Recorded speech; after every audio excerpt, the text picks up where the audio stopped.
ஒரு சின்ன கிராமத்துல சிவா பூங்கொடி அப்படின்னு ஒரு கணவன் மனைவி வாழ்ந்து வந்தாங்க. அவங்களுக்கு ஒரு சின்ன பையனும் 2 சின்ன பொண்ணுங்களும் இருந்தாங்க. அவங்க வாழ்க்கை கொஞ்ச நாள் ரொம்ப நல்லபடியா போய்கிட்டு இருந்தது. எந்த பிரச்சனையுமே இல்லாம ரொம்ப ரொம்ப சந்தோஷமா வாழ்ந்துகிட்டு இருந்தாங்க.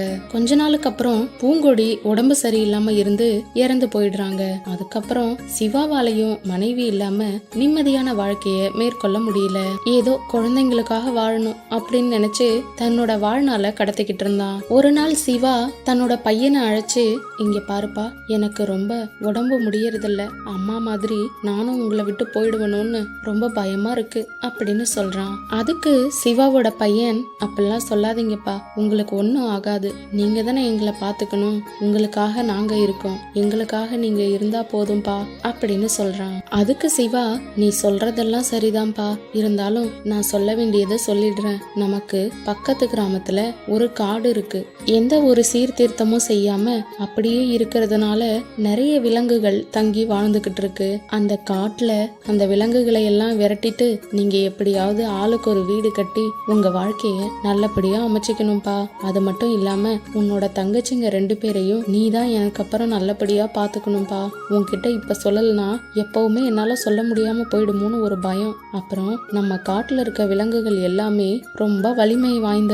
நீ ரொம்ப ரொம்ப தைரியத்தோட போராடினா மட்டும்தான் அந்த விலங்குகளை நம்ம காட்டுல இருந்து விரட்ட முடியும் அப்படின்னு சொல்லிக்கிட்டு இருக்கும் போதே சிவா இறந்து போயிடுறான். சிவாவோட பையனுக்கு அடுத்ததா என்ன பண்றதுன்னே தெரியல. 3 குழந்தைங்களும் ரொம்பவும் அழுகுறாங்க. அதுக்கப்புறம் சிவாவுக்கு ஒரு யோசனை வருது. நாம தானே தைரியமா இருக்கணும்னு அப்பா சொன்னாரு அப்படின்னு சொல்லிட்டு எல்லா காரியத்தையும் சிவாவோட பையனே செஞ்சுட்டு தன்னோட தங்கச்சிங்களை அழைச்சுக்கிட்டு அந்த காட்டுக்கு போறான். அந்த காட்டுக்கு போனதும் ஏதோ ஒரு சத்தம் கேக்குது. உடனே தங்கச்சிங்க 2 பேரும் அண்ணனை இறுக்கி பிடிச்சுக்கிறாங்க. அண்ணா, என்னவோ பயமா இருக்குன்னா அப்படின்னு சொல்லும்போது சிவாவோட பையனான சுரேஷ், ஒன்னும் இல்ல தங்கங்களா, நான் இருக்கேன்ல, நான் உங்களை நிச்சயமா நல்லபடியா பாத்துக்குவேன், அம்மா அப்பா இல்லங்கிற கவலையை விட்டுட்டு அண்ணனை இறுக்கி பிடிச்சுக்கோங்க அப்படின்னு சொல்லிட்டு பக்கத்துல இருக்கக்கூடிய மரத்துல தங்கச்சிங்களை ஏத்தி உட்கார வச்சுட்டு அவனும் மேல ஏறிக்கிறான். மேல இருந்துகிட்டு சுரேஷ் ஒரு புலி வர்றத பாக்குறான். இந்த வீடியோல கருத்துக்கள் உங்களுக்கு பிடிச்சிருந்தது அப்படின்னா லைக் பண்ணுங்க, கமெண்ட் பண்ணுங்க, ஷேர் பண்ணுங்க. சேனலை சப்ஸ்கிரைப் பண்ணி நோட்டிபிகேஷன்ல ஆல் செட் பண்ணி வச்சுக்கோங்க. அப்பதான் நாங்க போடுற வீடியோஸ் உங்களுக்கு உடனுக்குடனே அப்டேட் ஆகும். உடனே என்ன பண்றதுன்னு தெரியல. அடுத்து கொஞ்ச நேரத்துல ஒரு யோசனை வருது.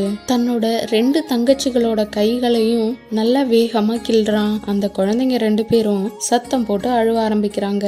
உடனே சுரேஷ், தங்கங்களா, நீங்க புலி தானே கேட்டீங்க, ஒரு புலி தான் இருந்தது, நான் கொடுத்துட்டேனே, இன்னொரு புலி வந்தா நான் உங்களுக்கு நிச்சயமா புடிச்சு தரேன் அப்படின்னு அந்த புலியோட காதல கேக்குற மாதிரி சொல்றான். புலி ஒரு நிமிஷம் பின்வாங்குது. அதுக்கப்புறம் சுரேஷ் தன்னோட தங்கச்சிகளை பார்த்து, தங்கங்களா, அதோ பாருங்க, இன்னொரு புலியும் வருது, நான் நிச்சயமா உங்களுக்கு புடிச்சு தரேன் அப்படின்னு சொல்றான். புலி உடனே அங்கிருந்து வேகம் எடுத்து ஓட ஆரம்பிக்குது. வழியில நரி பார்த்துட்டு, என்ன புலியாரே, இங்க ஓடி வந்துகிட்டு இருக்கீங்க, உங்களை பார்த்து தானே பல பேர் ஓடுவாங்க, நீங்க யார பார்த்து ஓடி வரீங்க அப்படின்னு கேக்குது. அதுக்கு புலி, நம்மள சாப்பிடக்கூடிய யாரோ வந்திருக்காங்க, என்ன அவங்க கையில புடிச்சு தரேன்னு ஒருத்தர் சொல்றத நான் கேட்டேன், அதான் பயந்து ஓடி வந்துகிட்டு இருக்கேன் அப்படின்னு சொன்னதும் நரி சத்தம் போட்டு சிரிக்குது. நீ ஏன் சிரிக்கிற அப்படின்னு புலி கேக்குது. அதுக்கு நரி, அதெல்லாம் சின்ன பசங்க, வாங்க புலியாரே, அதுங்களை போய் நாம சாப்பிடுவோம் அப்படின்னு சொன்னதும் புலி ரொம்பவும் பயப்படுது. இல்ல இல்ல, நான் வரமாட்டேன், நான் வந்தா என்ன புடிச்சு சாப்பிட்டுருவாங்க அப்படின்னு சொல்லுது.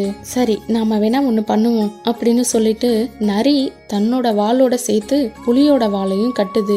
அதுக்கு புலி, என்ன செய்யற அப்படின்னு கேக்குது. நீங்க என் கூட வாங்க, நிச்சயமா நமக்கு நல்ல உணவு இருக்கு அப்படின்னு சொல்லி ரொம்ப தூரம் இழுத்துக்கிட்டு போய் அந்த மரத்துக்கிட்ட நிக்குது. இத பார்த்ததும் சுரேஷுக்கு கொஞ்சம் பயமா இருக்கு. இருந்தாலும் அப்பா தைரியமா இருக்கணும்னு சொன்னாரே அப்படின்னு நினைச்சுக்கிட்டு, தங்கங்களா, நான் சொன்ன பாத்தீங்களா புலி வந்துரும்னு, அது மட்டும் இல்லாம நரியையும் சேர்த்து சேர்த்து கூட்டிட்டு வந்திருக்கு. நமக்கு இன்னைக்கு நல்ல உணவு தான் போங்க அப்படின்னு சொல்றான்.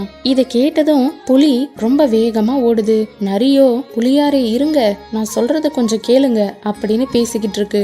ஆனா புலி அதை எதையுமே காதுல வாங்கல. அங்க இருக்கக்கூடிய செடி கொடி முள் பாறைன்னு நரிய போட்டு இழுத்துக்கிட்டு ஒரே ஓட்டமா ஓடிடுச்சு. அப்படி ஓடுனதுல நரியோட வால் மட்டும்தான் புலியோட வால்ல இருந்தது. நரி அங்க இருந்த பாறைகள்லயும் முட்கள்லயும் புதர்கள்லயும் சிக்கி இறந்தே போச்சு. இந்த செய்தி காடு முழுவதும் பரவி அங்க இருக்கக்கூடிய எல்லா விலங்குகளுமே காட்டை விட்டு பக்கத்து ஊர்ல இருக்க ஃபாரஸ்டுக்கு வெளியேறிடுச்சு. அதுக்கப்புறம் சுரேஷ் தன்னோட தங்கச்சிகளோட அந்த காட்டை சீர்திருத்தி வீடு கட்டி சந்தோஷமா வாழ்ந்துகிட்டு இருந்தான்.